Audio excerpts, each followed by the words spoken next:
President. Senator from Tennessee. Thank you, Mr. President. I have to tell you, you can always tell how controversial a nominee is by how fast his supporters work to finish his confirmation process. And last night at 6:12, we found out that the Democrats tried to pull a fast one on Xavier Becerra's nomination. They were trying to fast-track this. And I was able to object to that hotline request, but the fact that they tried it shows that they are worried about this nominee, and they should be. 2 unimpressive hearings and seeing the split vote on the Finance Committee. And I think my colleagues on the other side of the aisle have come to realize that his lack of experience in the healthcare sector is one of those big things. You know, we have over 400 healthcare companies in Tennessee and tens of thousands of employees in that sector. They all, each and every one of them, have more healthcare experience than the Biden administration's nominee for the Secretary of Health and Human Services. His greatest hits from his job keep coming back to haunt him, and as much as his allies here in the Senate try to spin his record, they just can't seem to convince people that he is fit to lead. I was curious how wide the divide is between Tennesseans and the Becerra nomination, so I asked my staff to look through our mailbag and see what people were calling and writing about. This nomination was in the top 5 issues of concern. People in Tennessee are not happy. As I mentioned, health care, our religious organizations. What they are seeing is somebody who has crossed the line too many times. They do not see him as fit to lead. His lack of experience in the healthcare industry explains why so many people would oppose him. He thinks it would be a good idea to take private health insurance away from 160 million Americans and throw them into a disastrous single-payer system. If that is what you want, then he would be a great Secretary of HHS for you.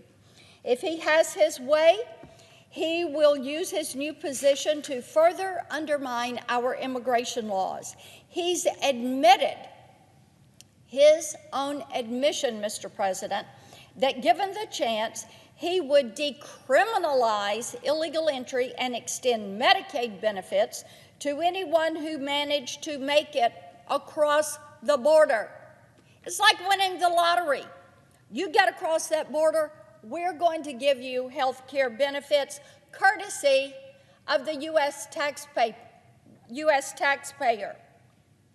We cannot afford to keep confirming nominees who have zero respect for the rule of law, zero, and even less respect for the value of human life.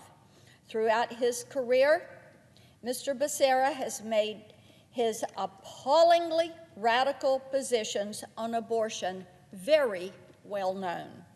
He's proud to support abortion up until the moment of birth.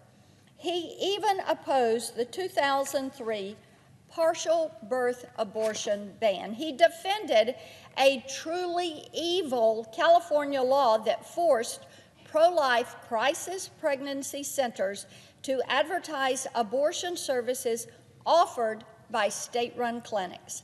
Recently, a physician friend of mine made a comment about Mr. Becerra's nomination that has really stuck with me. She said, "I'm horrified." Bear in mind, this is a physician, Mr. President. "I'm horrified by his position on abortion because he would abort a baby that I would resuscitate. He would abort a baby that a family is willing to adopt." Now think about that. This is a guy in his congressional career, in his job as the Attorney General for California. He is a radical on abortion, a radical. You have physicians who stand there to resuscitate these babies that have difficulty during birth. He would allow those babies to be aborted when a physician would choose life, would choose to help that baby live. According to Mr. Becerra, religious exemptions should be a thing of the past. He relentlessly harassed religious employers like Hobby Lobby and nonprofit organizations like the Little Sisters of the Poor as part of his crusade to uphold Obamacare's contraception mandate. I think it's clear why the Senate Finance Committee split their vote on this nomination. It has nothing to do with politics.